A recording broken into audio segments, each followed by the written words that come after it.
ابو سفیان شام سے ایک قافلہ جس میں 50,000 سونے کے سکے اور ہر قسم کا مال موجود تھا لے کر مکہ جا رہا تھا، لیکن درمیان میں ایک بہت بڑا مسئلہ تھا۔ مکہ پہنچنے کے لیے اس کو مدینہ کے پاس سے گزرنا لازمی تھا، اور مدینہ میں مسلمان اس قافلے کو لوٹنے کے لیے تیار بیٹھے ہوئے تھے۔ تو ابو سفیان نے سوچا کہ کیوں نہ ایک منٹ، مسلمان قافلہ لوٹ رہے تھے، مسلمان کیسے قافلہ لوٹ سکتے ہیں، اور وہ بھی رمضان کے مہینے میں؟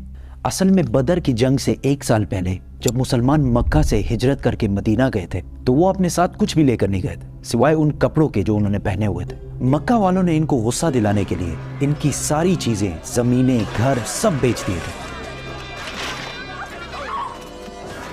اور یہ وہ قافلہ تھا جس میں بہت سارا سامان وہ تھا جو مکہ کے مسلمانوں سے لوٹا گیا تھا۔ تو مسلمان لوٹ نہیں رہے تھے بلکہ اپنے سے لوٹے ہوئے سامان کا بدلہ لے رہے تھے۔ تو ابو سفیان اس قافلے کا ہیڈ اس ٹینشن میں تھا کہ اگر وہ اس راستے سے گیا تو مسلمان تو اس کو چھوڑیں گے نہیں، تو اس نے اپنا راستہ بدلا اور مکہ ایک خط بھجوایا کہ مکہ والے فل سپیڈ اس قافلے کی مدد کے لیے پہنچے۔ تو وہ بندہ جیسے ہی مکہ پہنچا اس نے کعبہ کے پاس جا کر اپنے اونٹ کے کان اور ناک کاٹ دیے اور اپنے کپڑے پھاڑ کر زور زور سے مدد کے لیے چیخنے لگا۔ یہ اس زمانے میں ان کا ایمرجنسی دکھانے کا ایک رواج تھا۔ مسلمان فوج آلریڈی قافلے کو روکنے کے لیے نکل چکی تھی۔ ابو جہل نے اس قاصد سے پوچھا کتنے آدمی تھے؟ اس قاصد نے کہا آلموسٹ کوئی 313 لوگ ہوں گے۔ ابو جہل نے کہا ہم 1000 لوگ لے کے جائیں گے۔ پھر اس نے پوچھا کتنے گھوڑے ہیں؟ تو اس بندے نے کہا آلموسٹ کوئی 2 گھوڑے ہوں گے۔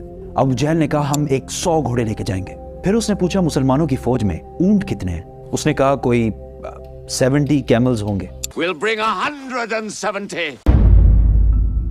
ابو سفیان کا قافلہ مین روڈ کو چھوڑ کر کسی اور راستے سے نکلا اور مسلمانوں کی فوج سے بچ کر بھاگ گیا۔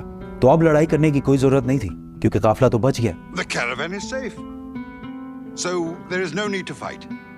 Not fight. لیکن ابو جہل نے کہا کہ اب اگر قافلہ بچ بھی جائے ہم ان مسلمانوں کو نہیں چھوڑیں گے، کیونکہ ان کے ایک ایک بندے کو مارنے کے لیے ہمارے پاس 3 لوگ موجود ہیں۔ We finish them tomorrow. We fight. محمد صلی اللہ علیہ وسلم نے اپنی فوج کو بدر کے پہلے کنویں کے پاس جا کر پڑاؤ ڈالنے کا حکم دیا۔ تو ایک صحابی نے آ کر پوچھا یا رسول اللہ، یہ جگہ آپ نے اللہ کے کہنے پہ چوز کی ہے یا مشورے سے؟ تو آپ صلی اللہ علیہ وسلم نے کہا کہ یہ تو ہم نے مشورے سے چوز کی ہے۔ تو اس نے کہا کہ اگر ہم آگے جا کر پڑاؤ ڈالیں تو وہاں پانی بھی زیادہ ہے اور ہم دشمنوں کو ان کنووں پر قبضہ کرنے سے بھی روک سکیں گے۔ آپ صلی اللہ علیہ وسلم کو اس کا مشورہ بہت پسند آیا اور پوری فوج آدھی رات کو اس جگہ سے اس جگہ پر موو ہوئی۔ دوسرے دن ابو جہل کی فوج جب سامنے آئی تو وہ مسلمانوں سے 3 گنا بڑی تھی۔ عتبہ a very rich Meccan businessman اپنے بھائی اور بیٹے کے ساتھ سامنے آیا اور مسلمانوں کو چیلنج کیا کہ کوئی ہے جو ہم سے آ کر لڑائی کر سکے۔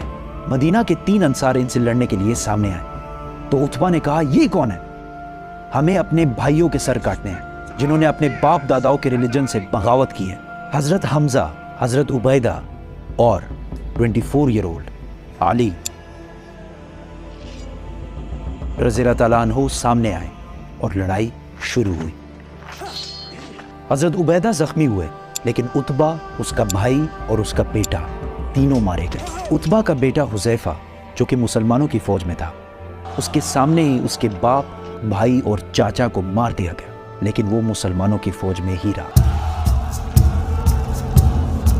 مسلمانوں کو پتا تھا کہ دشمن کے مقابلے میں ان کی فوج بہت چھوٹی ہے، تو انہوں نے ڈیفینسو اسٹریٹجی اختیار کی کہ یار ہم تو اپنی جگہ سے نہیں لیں گے، تم لوگ آ کے حملہ کرو۔ اسی کے ساتھ ابو جہل نے فل فلیج حملے کا حکم دیا کیونکہ اس کا خیال تھا کہ 2 منٹ کا کام ہے، بس ختم کر کے نکلتے ہیں یہاں سے، لیکن ایسا نہیں ہوا۔ آہستہ آہستہ ہر ایک مسلمان کے بدلے 5 کافر مرنے لگے۔ کافروں کی فوج پیچھے ہٹی اور ٹینشن میں پڑ گئی کہ یار یہ ہم ان سے 3 گنا زیادہ ہیں اور ہم ان کو ان کی جگہ سے بھی نہیں لا پا رہے۔ مین وائل مسلمانوں نے اپنی صفوں کو بدلا اور فریش لوگوں کو سامنے لا کر کھڑا کر دیا۔ ابو جہل نے دوبارہ فل فلیج حملے کا حکم دیا لیکن پھر وہی ہوا اور کافر فوج پیچھے ہٹنے لگی، لیکن اس بار مسلمانوں نے ان پر حملہ کر دیا اور کافروں کی فوج بدر کو چھوڑ کر ہر طرف بھاگنے لگی اور کافروں کا جنرل باج ابو جہل مارا گیا۔ مکہ میں سارے جیت کی خبر کا انتظار کر رہے تھے، کیونکہ پچھلے 60 سال میں مکہ کے قریش کو کوئی بڑی شکست نہیں ہوئی تھی، اور آلموسٹ 65 سال پہلے انہوں نے ابرہہ کے 60,000 فوج کو بھی ہرایا تھا، اور اس کی وجہ سے پورا عرب قریش کو اپنا لیڈر مانتا تھا۔ لیکن اب مکہ کے قریش صرف 313 لوگوں سے ہار گئے تھے۔ پہلے جو لوگ جنگ سے بھاگ کر مکہ پہنچے تو ان پر کسی نے یقین ہی نہیں کیا کہ ایسا ہو ہی نہیں سکتا کہ ہم جنگ ہار گئے ہوں، لیکن آہستہ آہستہ انہیں سمجھ آنے لگی کہ وہ یہ جنگ اور پورے عرب میں اپنی عزت ہار چکے ہیں۔ ایک مشہور ویسٹرن ہسٹورین لکھتے ہیں کہ جنگ بدر سے پہلے عرب محمد کو ایک کمزور آدمی سمجھتے تھے، جس کو اپنے ہی لوگوں نے نکال دیا تھا اور وہ دوسروں سے مدد مانگتا پھرتا تھا۔ لیکن جنگ بدر کے بعد محمد ایک بادشاہ اور ملٹری جینیس کے طور پر پورے عرب میں مشہور ہو گیا، کیونکہ انہوں نے اپنے سے 3 گنا بڑی فوج کو ہرا کر دکھایا تھا۔ جیت کی خبر لے کر جب مسلمان مدینہ پہنچے تو ہر طرف خوشی اور سیلیبریشن چل رہی تھی، لیکن جیسے ہی رسول اللہ صلی اللہ علیہ وسلم اپنے گھر میں داخل ہوئے تو ان کو پتہ چلا کہ ان کی بہت ہی پیاری بیٹی رقیہ، جس سے وہ بہت پیار کرتے ہیں، کچھ ہی دن پہلے فوت ہو چکی ہے۔ اس بات سے رسول اللہ صلی اللہ علیہ وسلم کو بہت دکھ ہوا، لیکن مسلمانوں کی خوشی اور سیلیبریشنز جاری رکھنے کے لیے انہوں نے اپنے غم کا ذکر کسی سے بھی نہیں کیا، اور یہ سیلیبریشن زیادہ دیر چل بھی نہیں سکتی تھی، کیونکہ اس بار ابو سفیان نے پورے عرب سے 3000 کی فوج جمع کر کے مسلمانوں سے بدلہ لینے کی تیاری شروع کر دی تھی۔ They are gathering. Every young man with a sword is on his way to Mecca. ایسے ہی ریئیکشن ویڈیو کے لیے ہمارے چینل کو سبسکرائب کر لیں، ویڈیو کو لائک کریں اور شیئر کریں۔ اللہ حافظ۔